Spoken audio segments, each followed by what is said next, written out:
de jueves, que a ustedes les toca jueves, sí, el jueves entreguen ya la hoja impresa con toda la información llena para empezar a armar sus folders de hojas de cotejo para los laboratorios y actividades grupales.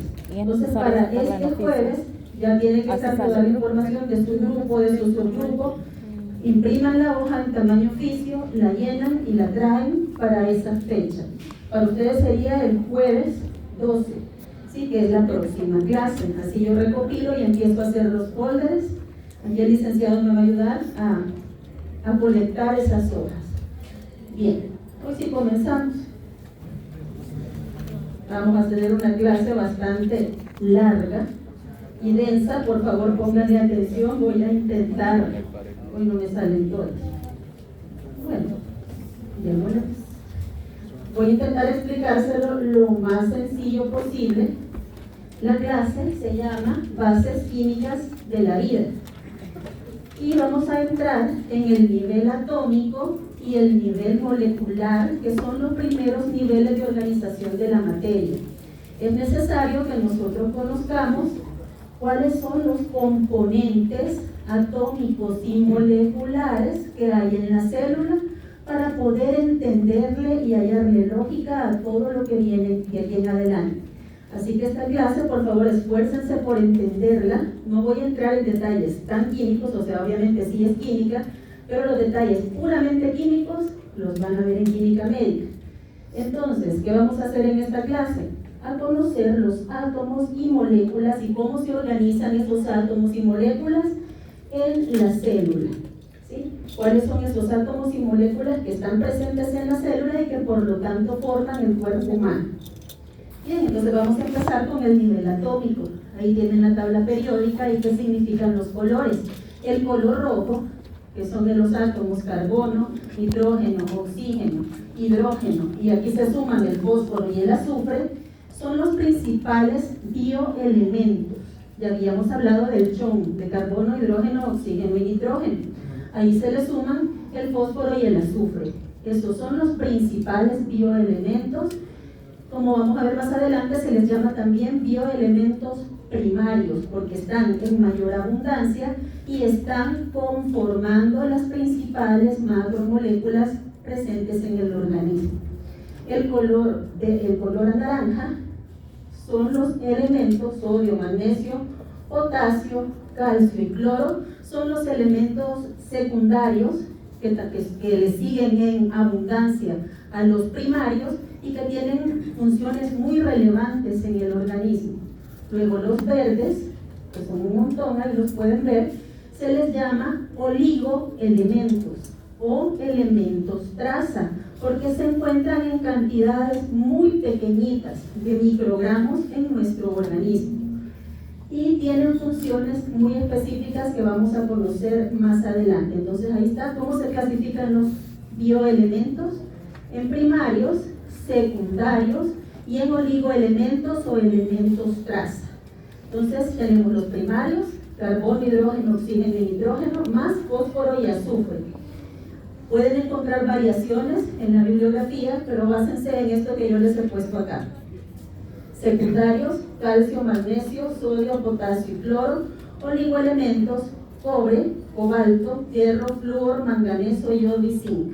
Así están distribuidos los bioelementos dependiendo de su importancia y de su abundancia en el organismo. Bien, ahí pueden ver los porcentajes. Carbono, hidrógeno, oxígeno y nitrógeno son los que tienen mayor porcentaje dentro del cuerpo humano. ¿Cuál es el átomo más abundante? El oxígeno, con un 65%. De todo el componente de nuestro organismo, atómico de nuestro organismo, el 65% es oxígeno. Sigue el carbono. Nosotros somos seres orgánicos que seguimos las leyes de la química del carbono, por lo tanto es el segundo más abundante con 18.5. Tienen al hidrógeno con 9.5, al nitrógeno con 3.2. Todos los demás suman apenas un 4%. ¿Sí? Están acá, pueden ver que aquí el fósforo y el azufre aparecen en una baja proporción. ¿Pero por qué aparecen dentro de los elementos primarios? Porque forman parte estructural de las principales macromoléculas del organismo. ¿Cuáles eran las principales macromoléculas del organismo? Carbohidratos, lípidos, proteínas y ácidos nucleicos. La estructura de proteínas y de ácidos nucleicos muchas veces incluye al azufre y al fósforo. Por eso es que están incluidos dentro de los principales. O sea, el 97% del cuerpo aproximadamente son bioelementos primarios, 3.5 secundarios y apenas un 0.5% de los oligoelementos o elementos traza. Vamos a ver qué funciones pueden tener estos bioelementos. En general, podemos decir que los elementos primarios tienen una función estructural, es decir, que van a estar formando parte de la estructura de las principales biomoléculas. Existen las funciones esqueléticas, que son las de formar los huesos. Por ejemplo, ahí vamos a encontrar al calcio, al magnesio, al fósforo y al flúor. Energética, tenemos al carbono, oxígeno, hidrógeno, fósforo. ¿Por qué? Porque eso es de lo que están hechos los combustibles que nos dan energía. Catalítica, ¿saben qué es la catálisis? ¿De dónde viene la palabra catalítica? Del uso de catalizadores. ¿Saben qué es un catalizador? Algo que participa en una reacción química acelerándola. Eso es un catalizador. Participa en una reacción química, acelera la reacción química y permite que se haga más eficiente la reacción, pero no se altera. Eso es un catalizador. ¿Saben cómo se llaman los catalizadores biológicos? ¿Cómo se llaman los catalizadores biológicos? Enzimas. Las enzimas son los catalizadores biológicos. Entonces, una buena parte de los oligoelementos trabajan junto con los catalizadores biológicos llamados enzimas para poder agilizar las reacciones químicas que ocurren en el cuerpo.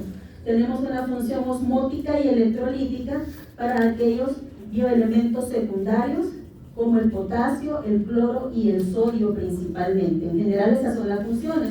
Se los voy a enseñar uno a uno. Los elementos primarios se encuentran formando parte estructural de las biomoléculas. Les presento la molécula de glucosa, que la vamos a estudiar la otra semana. Entonces, pueden ver ustedes de qué está hecha. Mírenme, carbono, hidrógeno y oxígeno. Entonces, la glucosa, que es el principal monosacárido de nuestra célula, está formado exclusivamente por carbono, hidrógeno y oxígeno en su estructura. Y así como la glucosa, otros monosacáridos y otros carbohidratos tienen esos mismos átomos en su estructura.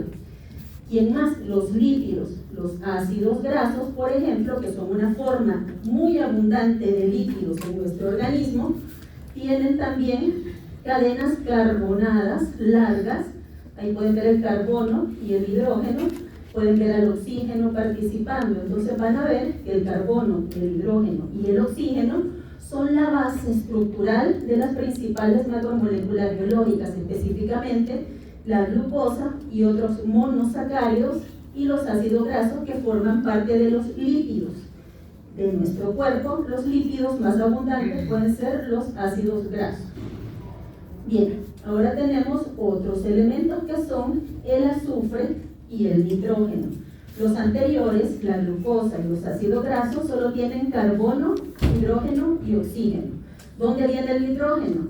En los aminoácidos, que es esta estructura que ustedes ven aquí, mírenme, es un aminoácido, estará presente siempre el nitrógeno. Entonces el nitrógeno es característico de los aminoácidos, que son estos que ustedes ven aquí, que al juntarse forman las proteínas. Entonces, ¿dónde vamos a encontrar al nitrógeno? En los aminoácidos que forman a las proteínas.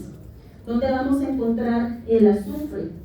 Lo vamos a encontrar en algunos aminoácidos que forman parte de las proteínas, específicamente el aminoácido que es más importante por su contenido de azufre se llama cisteína.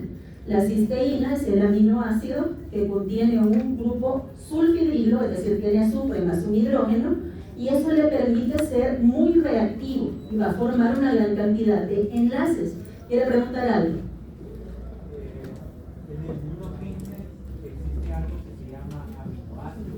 ese aminoácido trae la misma composición molecular que usted está mencionando.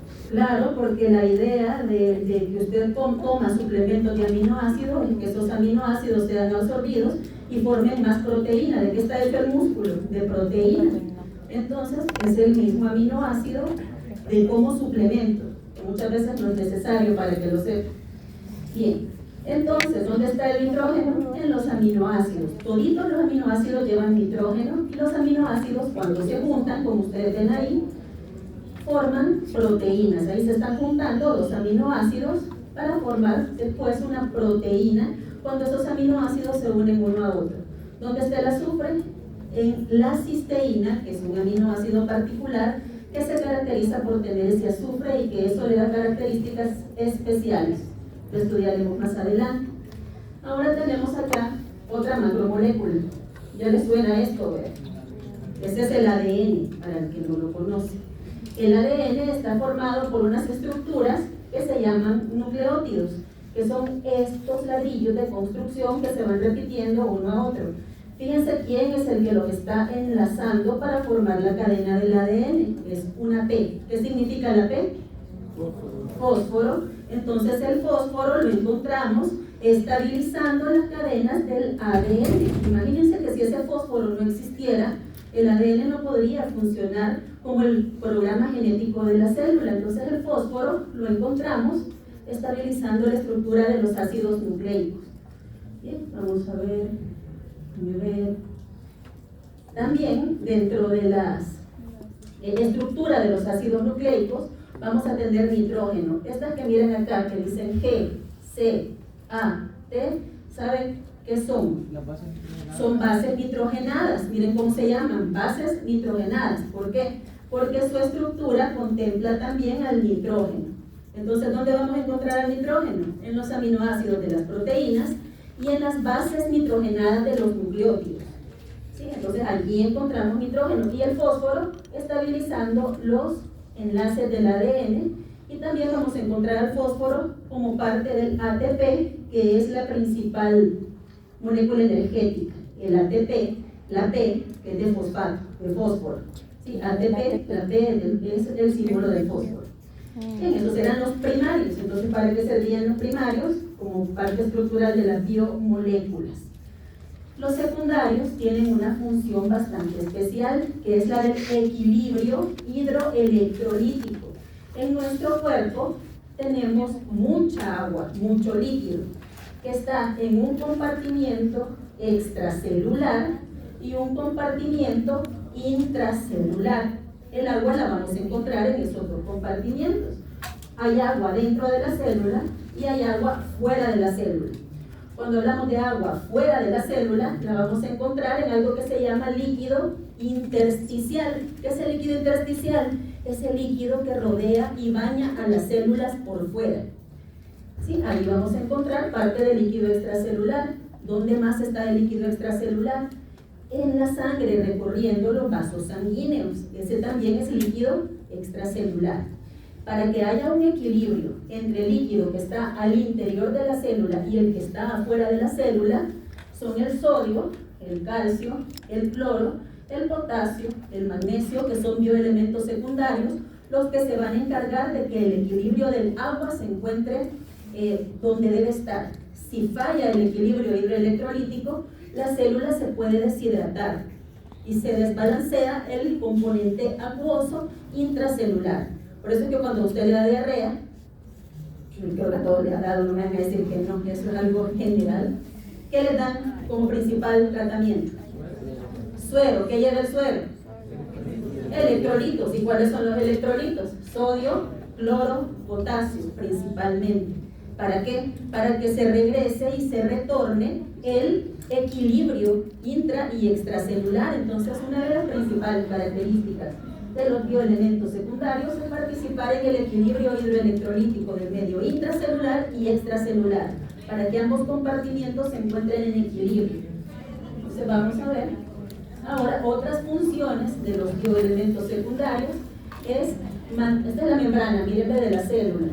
Ustedes pueden ver de que hay electrolitos afuera, electrolitos adentro.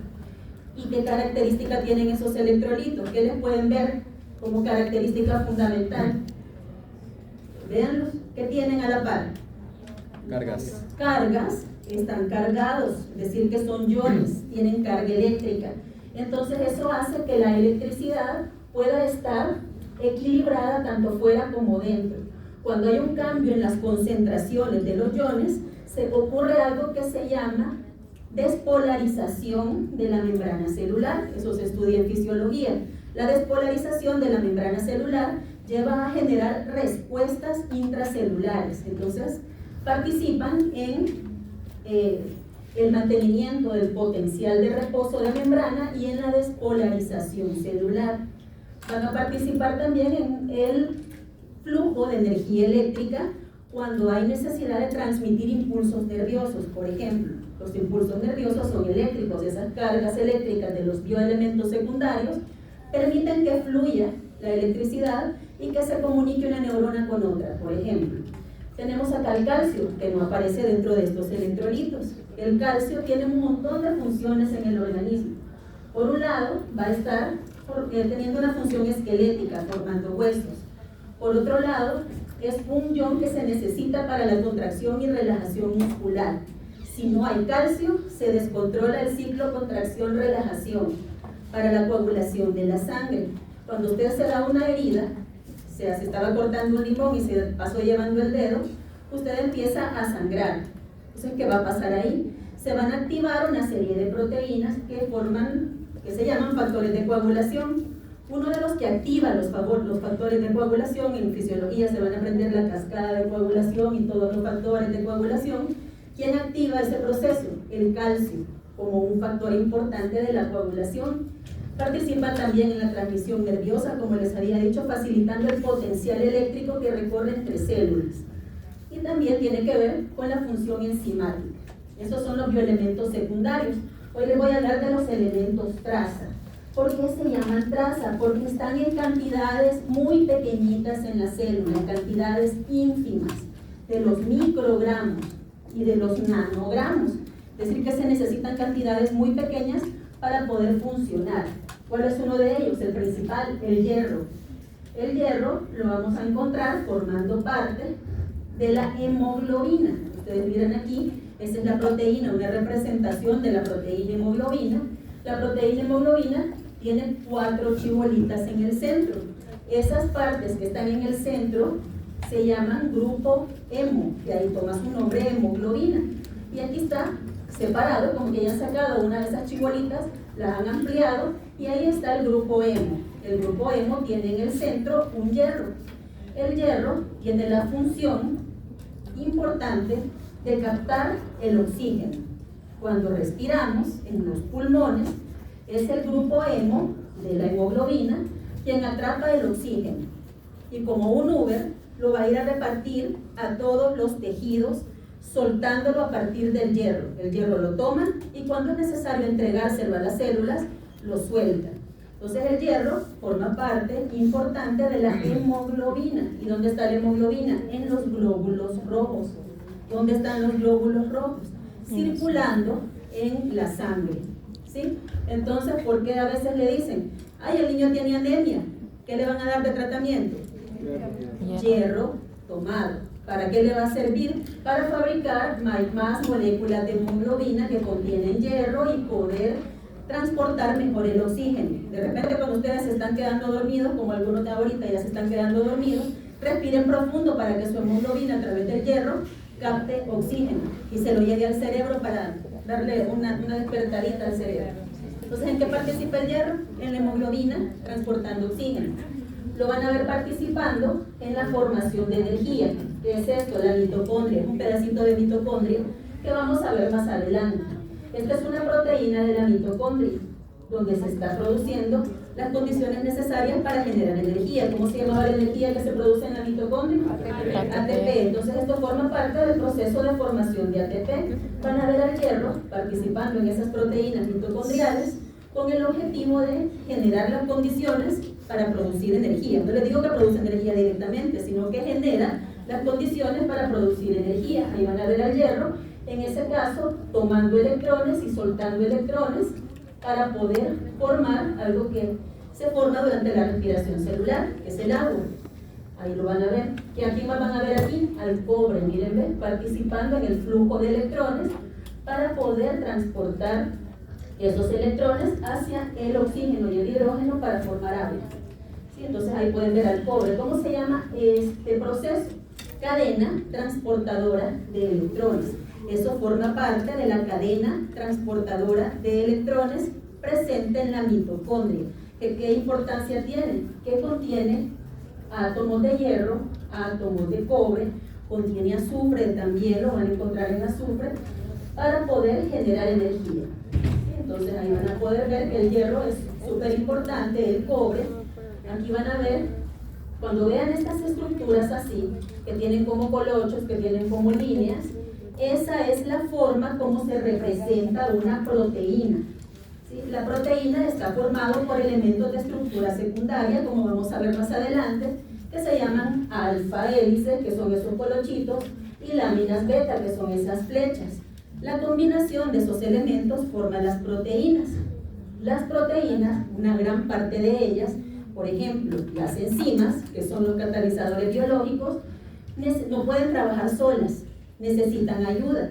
¿Y quién ayuda a las proteínas y a las enzimas para poder trabajar? Los oligoelementos, los iones o elementos como el molibdeno, lo pueden ver ahí, que es esa parte que está en medio de toda la proteína.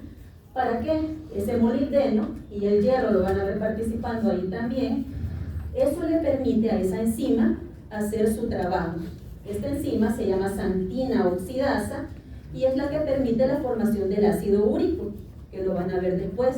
Si no hay molibdeno, el ácido úrico no se puede formar y entonces se puede generar un problema que se llama gota. ¿Han oído de la gota?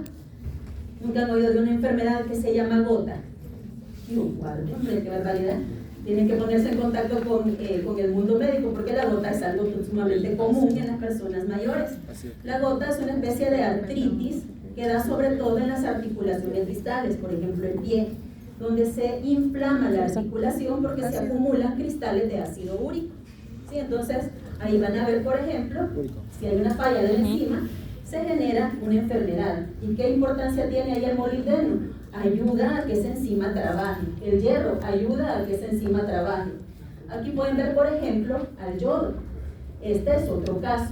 Aquí pueden ver una glándula muy importante en nuestro organismo. ¿Cuál glándula es? Vean. Es la glándula tiroides. La glándula tiroides se caracteriza porque para funcionar y producir hormonas se necesita de yodo. Es el órgano principal del organismo que requiere yodo. Con el yodo, el tiroides fabrica dos hormonas, la T3 y la T4. ¿Y qué características tienen la T3 y la T4? Que llevan como base estabilizadora de su estructura el yodo. Si hay una deficiencia de yodo, ¿qué sucede? Se genera bocio y van a ver aquellas personas con la tiroides aumentada de tamaño, donde la tiroides está aumentando su cantidad de células para intentar fabricar y cumplir los requerimientos de la hormona tiroidea, pero como no hay yodo, ¿de dónde lo va a sacar? Entonces se multiplican las células intentando cubrir la necesidad de yodo, de fabricación de hormonas. Entonces ahí van a ver al yodo formando parte de las hormonas tiroideas. Estos son ejemplos de los oligoelementos, generalmente los van a ver así, trabajando junto con proteínas para poder agilizar su función. Bien. Ahora empezamos con la parte ya más química, dejamos el nivel atómico, ya conocen los elementos primarios, elementos secundarios y oligoelementos. Hoy vamos a ver cómo esos elementos se unen entre sí para formar el siguiente nivel. Ya hablamos del nivel atómico de la célula. Ahora vamos a hablar del nivel molecular. Cuando los átomos se unen entre sí, forman moléculas. Y para que se formen moléculas tienen que existir enlaces químicos y fuerzas intermoleculares que unan a los átomos para generar moléculas. ¿Sí? Entonces van a ver que principalmente en las moléculas biológicas el enlace presente es el enlace covalente, que ya lo vieron en química. ¿Sí? El enlace covalente. Eso forma la estructura básica, el esqueleto de cada una de las moléculas de nuestra célula, los enlaces covalentes. Y para que ciertas moléculas como esta que ustedes ven aquí, que necesitan una conformación compleja en el espacio, agarre esa forma y no se quede desplegada, desorganizada, se requiere de todo esto que está acá, interacciones moleculares o fuerzas intermoleculares que no son covalentes, para que las macromoléculas alcancen la forma específica. Bien, esto ya lo saben, solo se lo vengo a recordar. Si estaban dormidos en la clase de química, ni modo, vayan a desempolvar. El enlace covalente es el principal enlace que estabiliza las moléculas biológicas. ¿Por qué? Porque es el más estable. ¿Sí? Es el más estable. ¿Por qué es el más estable? Porque se caracteriza por compartir electrones. ¿Cuál es la palabra clave del enlace covalente? Compartir electrones. Tenemos aquí varios átomos, el carbono y el hidrógeno. ¿Qué está sucediendo ahí? El carbono y el hidrógeno están compartiendo electrones para alcanzar su estabilidad. Entonces, para formar el enlace covalente se necesita que dos átomos compartan electrones. Eso se basa en la teoría que ya se las explicaron, la ley del octeto, que un átomo es estable cuando llena todos los electrones en su capa de valencia. Cuando un átomo tiene 8 electrones en la capa de valencia, se dice que esa capa de valencia está completa y ese átomo es estable. Entonces ahí van a poder ver que el hidrógeno, que es una excepción, solo necesita 2 electrones en su capa de valencia y uno está vacío. Por lo tanto va a poder compartir ese orbital para hacer un enlace covalente. Aquí pueden ver al carbono y al oxígeno, que en el caso del carbono tiene 4 electrones en la capa de valencia y para llegar a 8 le faltan 4, por lo tanto tiene capacidad de enlazarse a 4 elementos distintos para alcanzar la ley del octeto. El oxígeno tiene 6, mire 1, 2, 3, 4, 5, 6, los puntitos son los electrones, le faltan 2 para alcanzar los 8 de la ley del octeto. Entonces estos compuestos se pueden enlazar entre sí para alcanzar su estabilidad total. Entonces ahí pueden ver al carbono enlazándose con 4 hidrógenos distintos, así el carbono se estabiliza, el hidrógeno se estabiliza y forman un compuesto estable. Bien, entonces ahí pueden ver la formación de un enlace covalente. Tenemos al oxígeno. ¿Cuántos electrones de valencia tiene el oxígeno? Miren, 1, 2, 3, 4, 5, 6. ¿Cuántos necesita? ¿Cuántos le faltan? 2. Entonces tiene la propiedad de poder unirse con otros 2 hidrógenos, por ejemplo, y estos hidrógenos van a compartir ese electrón para poder generar la molécula de agua. Y ahí pueden ver que ya el hidrógeno completó sus 2 electrones que él necesita y el oxígeno completó sus 8 electrones en la capa de valencia. Y entonces ahí se da la compartición de electrones generando enlaces que son sumamente estables. ¿Sí? Uy, ando helada, pero no importa, aquí lo vamos a ver. Mírenme, vaya, denme la mano. Vaya, mírenme. Ella es el hidrógeno, yo soy el oxígeno. ¿Sí? Entonces, miren, nos vamos a enlazar. ¿Qué son las manos? Electrones. ¿Sí? Miren. Ella es otro hidrógeno. ¿Qué pasa? Yo que soy el oxígeno ya estoy enlazada. Y mírenme, el oxígeno agarra con fuerza los hidrógenos y no se suelta. ¿Sí? Entonces, por eso es que el agua es una molécula estable. ¿Sí? Entonces, aquí estamos compartiendo electrones. ¿Quiénes son los electrones? Ahorita las manos. Pero, ¿qué pasa, por ejemplo, si en lugar de eso ella es el hidrógeno, ¿ve? Pero solo me va a dar la punta del dedo? Vaya, mire, ¿estamos compartiendo ahí? No. Vaya, mire, entonces, ¿en qué me he convertido aquí? En un puente de hidrógeno. Mire, ¿ve? ¿Qué va a pasar? Cualquier fuerza los suelta. Por eso los enlaces covalentes, como están agarrados, son estables. Las fuerzas intermoleculares, como solo están medio enlazadas, se pueden soltar con facilidad. ¿Sí? Por eso los enlaces covalentes, como comparten electrones, tienen mayor estabilidad y pueden generar compuestos estables en la célula. Entonces, ¿qué va a pasar? Aquí van a ver al oxígeno y al hidrógeno compartiendo sus electrones. El oxígeno tiene mucha fuerza a nivel de su núcleo, por lo tanto va a poder enlazarse con el hidrógeno, pero el hidrógeno tiene menos fuerza. Entonces, ¿qué va a pasar? El hidrógeno va a quedar más cerca del oxígeno. A eso se le llama electronegatividad, cuando un átomo atrae hacia sí a otros átomos. Entonces ahí van a ver que cuando eso sucede, el oxígeno se convierte en un átomo electronegativo que atrae a los átomos que comparte hacia sí. Y eso genera que el agua, como el oxígeno es electronegativo, tenga una carga parcial negativa, y los hidrógenos, cuando son atraídos hacia el oxígeno por la electronegatividad, adquieren una carga parcial positiva. Entonces, ¿qué va a pasar? El agua tiene una carga negativa parcial donde está el oxígeno y una carga positiva parcial donde está el hidrógeno. Por lo tanto, es una molécula polar o polarizada. ¿Por qué? Porque tiene dos polos, uno positivo y uno negativo. ¿Sí? ¿Entienden ahí? Polo positivo, polo negativo, molécula polar. Eso lo vamos a retomar después. Bien, entonces, ¿qué característica tiene el enlace covalente? Están compartiendo electrones.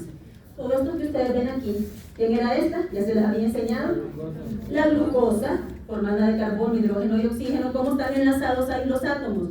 Por enlaces covalentes. Esas rayitas que ustedes ven aquí son enlaces covalentes que estabilizan a la molécula, que se pueden dar en las moléculas biológicas entre carbono y carbono, entre carbono e hidrógeno, entre carbono y oxígeno, ¿sí? Entre carbono y nitrógeno. ¿Sí? Ahí van a poder ver una serie de enlaces covalentes estabilizando las moléculas. ¿Quién es la timina? ¿Alguien sabe? Es una base nitrogenada del ADN, es una parte que forma el ADN. Ahí pueden ver que tiene nitrógeno y tiene enlaces covalentes estabilizándolo, igual que la glucosa. Estos enlaces son tan fuertes que se requiere una energía de entre 80 y 100 kilocalorías por mol para romper el enlace. Eso es algo de mucha fuerza. Adentro de la célula, casi nada tiene esa energía entre 80 y 100 kilocalorías por mol. Por lo tanto, en condiciones normales intracelulares, esos enlaces no se deshacen, son estables, no se pueden romper. ¿Saben quién los rompe? ¿Quién puede romper esos enlaces a nivel biológico? Las enzimas, que son los catalizadores biológicos. Entonces, los enlaces covalentes de la célula solo pueden ser rotos, como son tan estables, por enzimas dedicadas a ello. Por ejemplo, para la digestión, si usted si quiere deshacer esa molécula de glucosa, va a tener que irla fraccionando para poder extraer de ella la energía. ¿Y cómo se hace para fraccionar esos enlaces covalentes? Lo hacen las enzimas de una vía que se llama glucólisis. ¿Sí? Entonces así se deshace la glucosa por la glucólisis, las enzimas rompen los enlaces covalentes y se obtiene energía. ¿Qué se necesita? Entre 80 y 100 kilocalorías por mol, que solo pueden ser aportados por enzimas. Ese es el enlace covalente. El enlace covalente puede ser simple si solo se comparte un par de electrones, como todos estos enlaces que estábamos viendo aquí. Miren, ¿ven? Son enlaces sencillos, porque solo se comparte un par de electrones. Puede ser que se compartan dos pares de electrones y se convierte en un doble enlace, que lo van a ver representado de esa manera, con dos rayitas. Puede ser también que hayan compartido tres pares de electrones, y en ese caso será un enlace triple. ¿Sí? No existen más allá de los enlaces triples dentro de los enlaces covalentes que se forman en las moléculas biológicas. Díganme. En este caso, entonces, las enzimas serían como un tipo de ácido, en este caso, para lo que es como dividir lo que vienen a ser los enlaces covalentes. Rompen los enlaces, pero no son ácidos. Sí rompen los enlaces, pero no como una... Hay enzimas que actúan como ácidos, eso lo vamos a ver más adelante. Pero lo que hacen es romper por diferentes mecanismos, no solo porque es un ácido, ¿sí? Pero sí rompen los enlaces. Entonces pueden ver enlaces simples, dobles y triples. ¿Quién tiene enlace doble? El dióxido de carbono, que es tan común dentro de la naturaleza. ¿A dónde se fabrica el dióxido de carbono? No, en nuestro cuerpo, en nuestro cuerpo. ¿Dónde se fabrica el CO2 o dióxido de carbono? En la respiración celular, cuando se van degradando los combustibles, los carbonos de la glucosa se convierten en CO2. ¿Y dónde salen? Por el tracto respiratorio, cuando usted exhala. Cuando inspira, ¿qué ingresa? Principalmente oxígeno, y más toda la contaminación, pero no nos vamos a meter ahí. Y cuando usted exhala, ¿qué exhala? Dióxido de carbono, que es producto de la respiración celular. Entonces el dióxido de carbono lleva dobles enlaces entre el carbono y el oxígeno, y existen enlaces triples como el gas nitrógeno, también lo respiramos, el gas nitrógeno. Los alquinos, por ejemplo, esos no se producen en el organismo, solo se los traigo como ejemplo. En la química orgánica verán los alquinos, que se caracterizan por tener enlaces triples. Esas moléculas, por ejemplo, se usan en la fabricación de plásticos y en la industria, pero en el cuerpo humano esto no existe. Esto sí, porque es un gas que nosotros estamos respirando, el nitrógeno. Bien, enlaces simples, dobles y triples. Bien. Entonces aquí está el concepto de electronegatividad. Si se enlazan a través de un enlace covalente, es decir, estos hidrógenos están compartiendo electrones, pero como los dos son hidrógenos, los dos tienen la misma fuerza. Entonces, el enlace es un enlace covalente que no tiene, que tiene en el centro los electrones compartidos, están en equilibrio. Pero ¿qué pasa, por ejemplo, cuando se enlaza el oxígeno y el hidrógeno? El oxígeno tiene más fuerza que el hidrógeno, es más electronegativo, está más a la derecha en la tabla periódica. Entonces, ¿qué va a suceder? El oxígeno, en este caso sería el átomo B, el oxígeno atrae hacia él los electrones compartidos. ¿Sí? Entonces, eso se le llama electronegatividad, a la capacidad que tiene un átomo de atraer hacia sí los electrones que comparten. Entonces, en nuestro organismo tenemos al oxígeno, nitrógeno, fósforo y azufre, que son elementos primarios, que son muy electronegativos. Y eso es importante porque eso genera polaridad. Y la polaridad genera solubilidad. Y eso hace de que muchas moléculas de nuestro organismo que contienen nitrógeno, fósforo, azufre y oxígeno sean solubles en el cuerpo. ¿Cuál es el principal solvente del cuerpo humano? ¿Dónde se solubilizan las moléculas?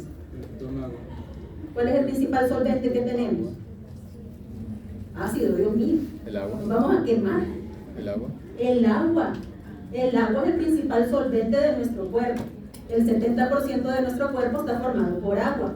Entonces la electronegatividad permite polaridad y la polaridad permite solubilidad en agua, y como nosotros somos agua prácticamente, hay compuestos biológicos que se solubilizan en agua gracias a esa propiedad de electronegatividad. Bien, ahora esos eran los enlaces covalentes, características. Pares de átomos comparten pares de electrones, pueden ser simples, dobles o triples. Hoy vamos a pasar a las fuerzas no covalentes, cuando no agarró la mano, sino que solo se hace una pequeña interacción en un pequeño punto. ¿Cuáles son esas interacciones moleculares no covalentes? Empezamos porque la característica de esas interacciones moleculares no covalentes: no se comparten electrones. Premisa número 1, no hay compartición de electrones. ¿Qué hay? Hay interacciones electrostáticas de cargas opuestas. Es decir, que las interacciones, cuando no son covalentes, se hacen a partir de una carga positiva y una carga negativa que se ponen enfrente y se atraen por ser cargas opuestas. Entonces, primero, las interacciones moleculares no covalentes no comparten electrones, se basan en fuerzas electrostáticas. ¿Qué significa fuerza electrostática? Que hay una carga positiva y una carga negativa que genera una atracción por ser cargas opuestas. Vamos a ver cuáles son. Tenemos, por ejemplo, el enlace iónico o puente salino, que es una de las interacciones no covalentes que más se da dentro del organismo. Este es un ejemplo externo para que ustedes lo entiendan. Cuando hay dos iones, el sodio y el cloro, el sodio tiene una carga positiva. ¿Por qué? Porque ha cedido un electrón, y el electrón tiene carga negativa y él suelta el electrón y se carga positivamente. El cloro lo recibe y se carga negativamente. Entonces tenemos que de naturaleza el sodio tiene carga positiva, el cloro tiene carga negativa. ¿Y qué pasa? La carga positiva del sodio y la carga negativa del cloro se atraen, generando una fuerza que forma puentes salinos o enlaces iónicos, que se empiezan a juntar hasta formar el cristal de sal. Como tenemos cargas, el sodio tiene positiva y el cloro negativa cuando están en agua. El agua también tiene cargas, habíamos hablado que es una molécula polarizada. El oxígeno tiene carga negativa, entonces va a rodear al sodio, que es positivo. Y el cloro, que es negativo, la molécula de agua a partir de sus hidrógenos, que son negativos, que son positivos, va a interaccionar con el cloro. Entonces, ¿qué significa eso? Que la sal de mesa se puede solubilizar en agua a partir de la formación de enlaces iónicos o interacciones electrostáticas. Por eso es que si usted echa un poco de sal en la sopa, no le queda el grano, se le disuelve y lo que usted siente es el sabor salado. Eso mismo sucede con las biomoléculas en el organismo. Si son cargadas, van a poder ser solubles en agua, que es nuestro principal solvente en el organismo. Bien, entonces, ¿por qué es importante los enlaces iónicos que se hacen por cargas? Para que haya interacciones entre las moléculas. ¿Quién es este que está aquí? El ADN. El ADN tiene un programa genético que ejecutar. El ADN va a permitir que se dé la expresión genética y se produzcan proteínas. Por ejemplo, si el ADN no funciona, no se producen proteínas. Sin proteínas nuestra célula no puede vivir. ¿Cómo se hace para que el ADN ejecute ese programa que él trae en su información? Necesita interaccionar con proteínas. ¿Y cómo interacciona el ADN con proteínas? A través de puentes salinos, porque los aminoácidos que forman las proteínas pueden tener carga positiva y el ADN tiene carga negativa por unos grupos fosfato que les mostré hace un rato. Entonces el puente salino interviene en la interacción ADN-proteínas para que el ADN pueda cumplir su función. Por eso es muy importante el enlace iónico. Esto es un pedacito de una proteína. Estos rojos son una línea de aminoácidos que se están enrollando. Aquí pueden ver un aminoácido positivo y del otro lado hay un aminoácido con carga negativa. Negativo, positivo. Se atraen y eso hace que la proteína se doble, se pliegue y alcance la forma adecuada para trabajar. Ustedes van a ver el enlace iónico conformando la estructura de la proteína y ayudando a la interacción ADN-proteínas. Este es un enlace débil, solo se requiere de 3 kilocalorías por mol. ¿Cuánto requería el enlace covalente para deshacerse? De 80 a 100, este solo necesita 3 kilocalorías mol. Por lo tanto, cualquier situación anómala dentro de la célula lo puede romper, ¿sí? Si usted se quema, por ejemplo, ¿sí? El enlace iónico se va a romper, su proteína se va a desnaturalizar. Eso lo vamos a ver más adelante y cómo lo va a ver usted, que se le forma una gran ampolla. Son proteínas que han sido desnaturalizadas porque los enlaces iónicos, gracias al calor, fueron separados. Ese es un ejemplo, ¿no?, de cómo funciona el enlace iónico por interacción electrostática, carga positiva, carga negativa, en la biología. Bien.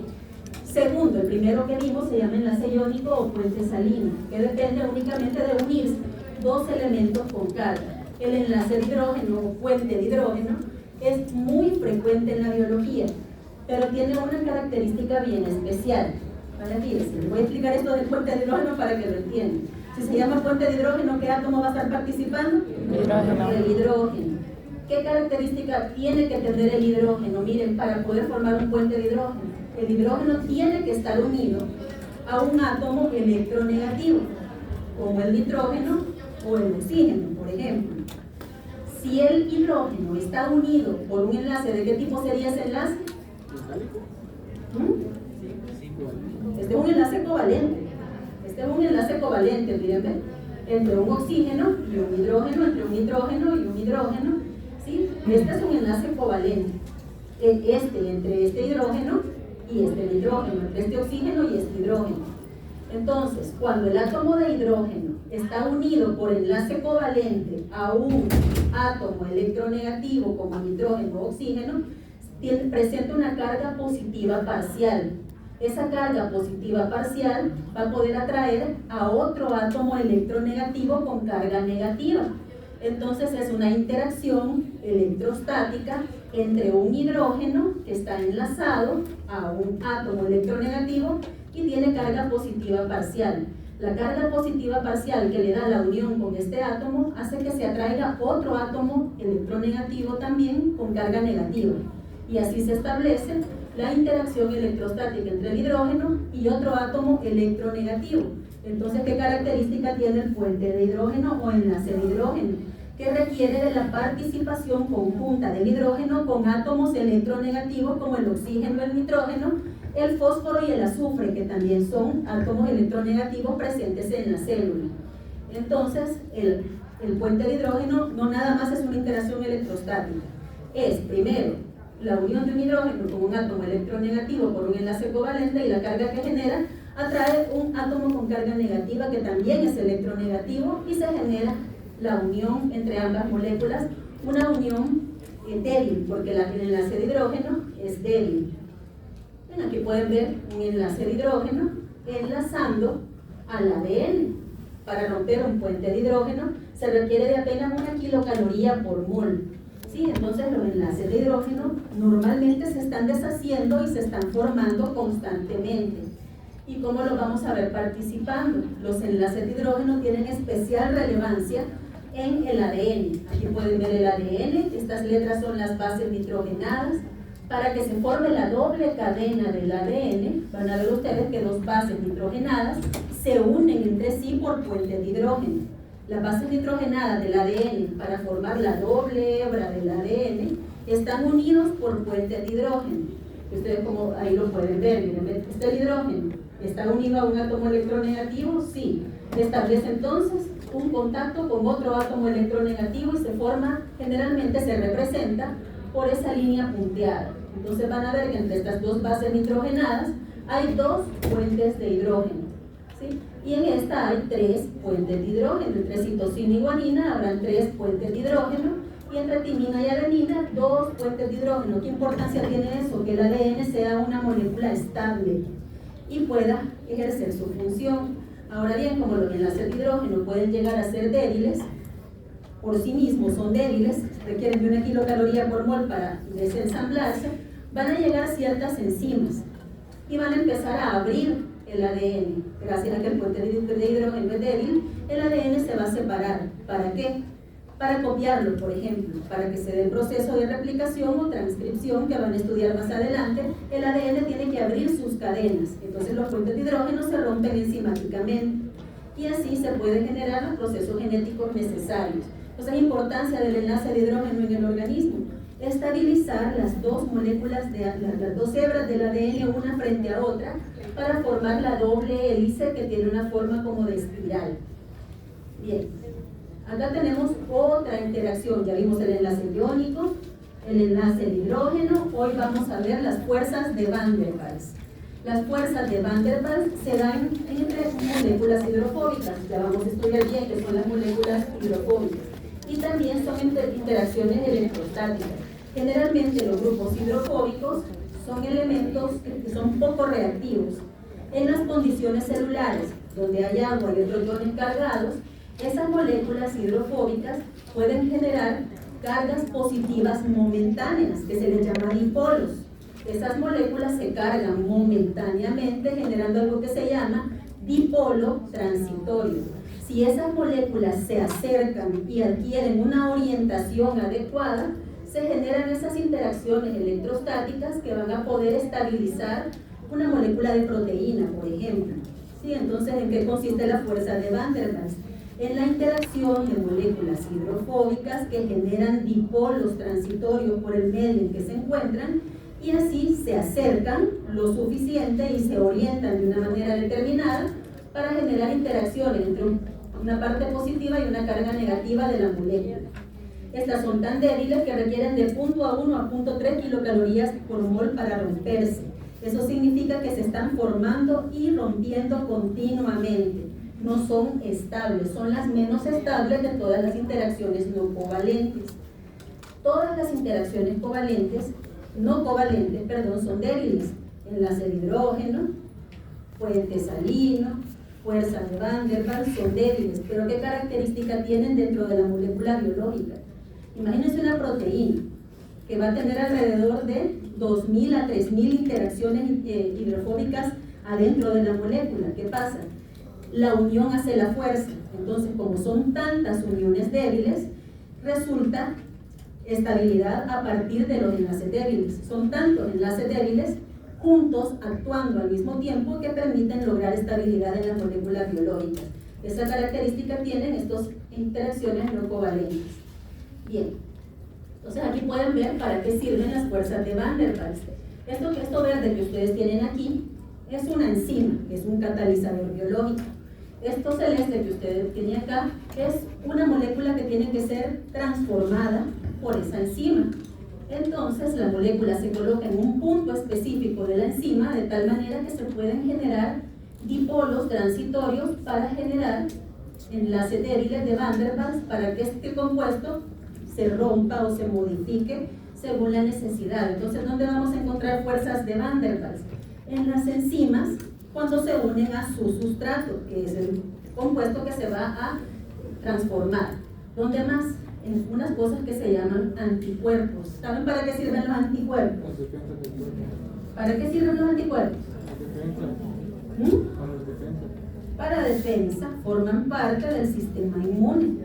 Son producidos por los linfocitos B, que pertenecen que están circulando en la sangre, son glóbulos blancos.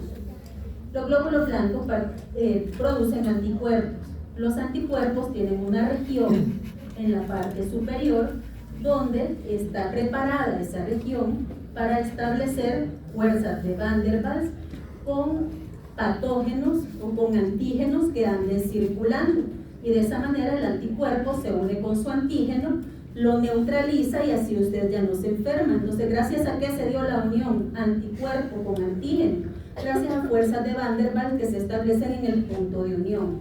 Esas son aplicaciones biológicas de ese tipo de enlaces, de ese tipo de interacciones. Las últimas se llaman interacciones hidrofóbicas. Estas no son enlaces, no hay interacciones electrostáticas entre las moléculas. Es cuando hay grasa, lípidos. ¿Sí? ¿Han visto ustedes cuando les sirven un sopón de gallina? Que toda la parte superior viene con una capa como así de aceite, de grasa de la gallina. ¿Sí? Entonces, ¿qué pasa? Usted le mete la cuchara y le empieza a revolver porque está caliente. ¿Qué va a pasar? Usted deja de revolver y toda la grasa vuelve a quedar junta en la parte superior. ¿Por qué? Porque la grasa tiende a agruparse para repeler al agua. La grasa odia el agua, es hidrofóbica, ¿sí? Entonces se junta para tratar de que el agua no les afecte, ¿sí? Entonces las interacciones hidrofóbicas, simplemente en presencia de agua, hace que las moléculas, como la grasa, se junten para repeler al agua.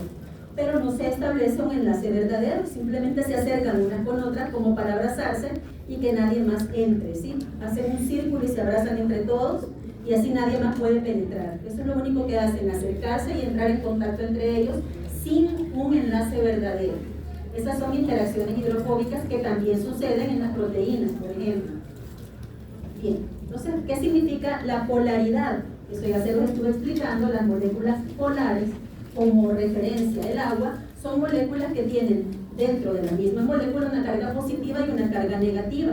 ¿Y qué característica tiene? Que tengan cargas parciales distintas, que eso les va a permitir interaccionar con otras moléculas. Esta parte que es negativa interacciona con una molécula positiva. Esta parte que es positiva interacciona con una molécula negativa. Entonces la polaridad le genera la característica de ser reactiva dentro de un conjunto de soluciones. Son moléculas que pueden reaccionar fácilmente. ¿Y gracias a qué existen esas moléculas polares? Gracias a que existen átomos electronegativos que al atraer los átomos hacia sí generan cargas parciales. A eso se le llama molécula polar, a una molécula que es sumamente reactiva por la presencia de cargas parciales dadas por la presencia de átomos electronegativos dentro de esa molécula. Se generan cargas parciales y una molécula polar que va a poder reaccionar fácilmente con otra molécula que también tenga carga. Entonces, ¿cuáles serían las no polares? Carecen de átomos electronegativos, como van a ver acá. ¿Esto qué es? Esto es un triglicérido. Miren, ¿me han escuchado hablar de los triglicéridos? Capaz me van a decir que no. Cuando ustedes le sospechan que tiene una dislipidemia, es decir, un descontrol de los lípidos de su organismo, le miden los triglicéridos, que es una forma de cómo se almacena la grasa en nuestro organismo. Ahí pueden ver que esta parte amarilla solo está formada por carbono, hidrógeno, carbono, hidrógeno, carbono, hidrógeno, y no tiene átomos electronegativos que le den polaridad. Entonces esta parte se vuelve inerte y no puede reaccionar porque no tiene cargas parciales que le permitan reaccionar con otras moléculas. Entonces estas se les llama moléculas no polares. Generalmente están formadas por cadenas de carbono e hidrógeno sin átomos electronegativos. ¿Cuáles son los átomos electronegativos? Oxígeno, nitrógeno, fósforo y azufre.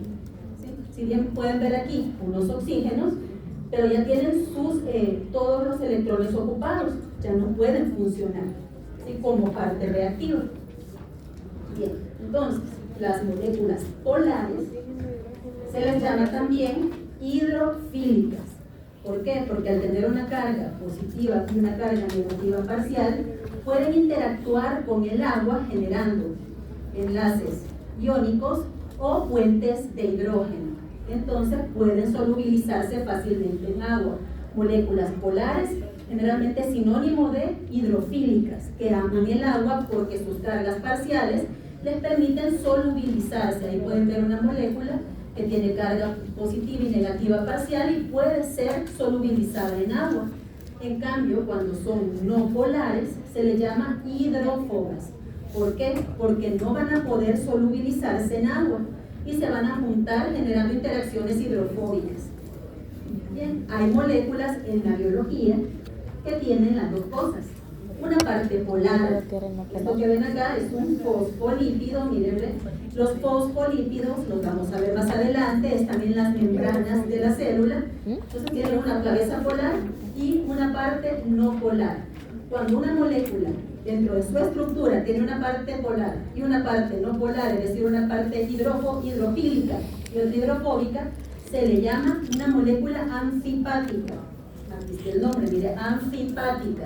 ¿Sí? Ahí pueden ver que la cabeza polar está enamorada del agua, miren, pero la cola le cae mal, mire, él está durmiendo para que no se acerque, ¿ven? Entonces, esa es una molécula anfipática. Principal ejemplo dentro de la célula, los fosfolípidos de membrana. Bien, dentro de la biología existe un fenómeno que se llama ionización. La ionización consiste cuando un átomo, como el sodio, puede ceder sus electrones a otro átomo como el cloro. Cuando él cede los electrones, se convierte en una molécula cargada, porque ha soltado electrones que eran negativos y ahora él queda más positivo. A esto se le llama cation, porque es un ion con carga positiva. Y el cloro, que le aceptó los electrones, le aceptó la negatividad al sodio, se volvió una molécula negativa. A esta se le llama anión. Entonces ahí tenemos que hay una molécula con carga positiva, una molécula con carga negativa. El cloruro de sodio se disoció en cationes y aniones. Esa separación de moléculas con carga se le llama ionización y sucede dentro de la célula. Pueden ver, esto es un ácido graso, miren, ¿ven? Aquí no está ionizado y cuando esté en un medio acuoso, ese ácido graso va a perder un protón y se va a ionizar y va a quedar con una carga negativa. Igual sucede con los aminoácidos, que pueden ganar protones o perder electrones, convirtiéndose en cationes o aniones. Entonces acuérdense que un catión es una molécula con carga positiva, un anión es una molécula con carga negativa. Bien, ¿cómo se clasifican en general? Por su naturaleza química, en moléculas inorgánicas y moléculas orgánicas. Estas que ustedes ven acá son moléculas inorgánicas. Este sería una molécula o un ion. Es un ion, que sería un anión o un catión. Un catión porque tiene carga positiva, es el ion amonio, que funciona más que todo a nivel renal y tiene que ver con la excreción de orina. Pueden ver al ion fosfato. ¿Sí? ¿Es un anión o un catión? ¿Un catión? No, es un anión porque tiene cargas negativas. Este es un ejemplo de molécula inorgánica. Tenemos al CO2. ¿Es una molécula o es un ion? Una molécula porque no tiene carga negativa. Y aquí podemos ver al ion bicarbonato, que es un anión o un catión. Un anión. Estos son los principales aniones y cationes a nivel biológico que provienen de fenómenos de ionización y son moléculas inorgánicas porque no tienen al carbono como eje estructural. En cambio, estas, las moléculas orgánicas, se caracterizan porque el carbono se convierte en el esqueleto de su estructura. Pueden ver como ejemplo esto que está aquí, que es el colesterol. Miren, los números que tiene ahí son la cantidad de átomos de carbono que tiene esa molécula. ¿Cuántos átomos de carbono tiene el colesterol? Vean ahí. ¿Cuál es el número mayor para los que alcanzan a ver y tienen buenos ojos todavía? 27. 27. Entonces esta molécula tiene 27 átomos de carbono. Eso significa que es una molécula orgánica y que como el carbono es un elemento que tiene para establecer 4 enlaces, porque tiene 4 electrones de valencia, va a tener la capacidad de crear moléculas así como esa, que es cíclica, moléculas lineales o moléculas ramificadas. La presencia del carbono genera ese fenómeno. Bien, ahora vamos a ver los grupos funcionales, que vamos a acabar. ¿Qué son los grupos funcionales? Dentro de las moléculas biológicas, los átomos se combinan entre sí para formar estos grupos, que se llaman grupos funcionales, porque le dan la función y las características a cada una de las moléculas. ¿Cuáles son? El grupo sulfidrilo, por ejemplo, que requiere de azufre. El grupo carbonilo, fosfato, amino, carboxilo, hidroxilo y metilo. Esos son grupos que ustedes se tienen que aprender porque forman parte de las moléculas biológicas y les dan las características. La presencia de estos que les permite ser más polares, más solubles y más reactivas a las moléculas biológicas, es decir, que son grupos que permiten polaridad, solubilidad y reacción a las moléculas biológicas. Bien, aquí está en un cuadro, lo revisan. Cada uno de ellos, cada grupo funcional, genera una familia de compuestos. El OH forma alcoholes, el hidroxilo forma alcoholes, ¿sí? El grupo aldehído, que es una C, una H doble en la CO, ¿sí? El grupo carbonilo es este y forma aldehídos. El grupo carbonilo es la C doble en la CO y forma cetonas. Entonces ahí pueden ir viendo cada uno de los grupos funcionales, cómo se llama el grupo funcional y cómo se llaman los compuestos que se forman en la célula a partir de ellos, para que ustedes vean y se lo aprendan, porque esta parte es fundamental para entender a las moléculas biológicas. Y para terminar, vamos a ver que a nivel molecular, en la célula, las moléculas principales, que son los carbohidratos, las proteínas y los ácidos nucleicos, sufren un proceso que se llama polimerización. Son polímeros. Aquí pueden ver ustedes un conjunto de moléculas unidas entre sí. A esto se le llama monómero, es la unidad que forma el polímero, y van a ver a una enzima o un transportador uniendo a ese monómero para que el polímero crezca. Entonces, ¿qué es un polímero? Un conjunto de monómeros enlazados entre sí, que pueden crecer o se pueden deshacer dependiendo de la necesidad. Entonces ahí pueden ver cuáles son los polímeros. De los polisacáridos, el monómero es el monosacárido, principalmente glucosa. De las proteínas, el monómero es el aminoácido. De los ácidos nucleicos, el monómero es el nucleótido. Todos esos los vamos a estudiar por separado. Ahora solo les hago la introducción. Acá pueden ver un ejemplo de un polímero de glucosa. La glucosa se cicla y así puede formar moléculas poliméricas como el almidón o el glucógeno. ¿Sí? Pueden ver los aminoácidos unidos entre sí generan proteínas. Pueden ver a los nucleótidos, que es esta parte que está aquí, que al unirse a través del fosfato van a generar una cadena de nucleótidos, formando un polímero que es el ADN o el ARN. Y por último, está esta que los ácidos grasos, los lípidos de diferente forma no forman polímeros, no tienen capacidad de polimerización porque no tienen una unidad monomérica como tal. Son moléculas tan heterogéneas que forman diferentes estructuras sin polimerizarse. Estas son las principales moléculas biológicas lipídicas y no son polimerizables. Son moléculas que se crean como tal y no necesitan añadirse unas a otras para poder funcionar. Funcionan únicamente tal cual son creadas. Y ahí sí ya terminamos. Aquí están los dos libros, ahí los tienen el capítulo 2 de ambos libros para que lo revisen. Revisen la presentación.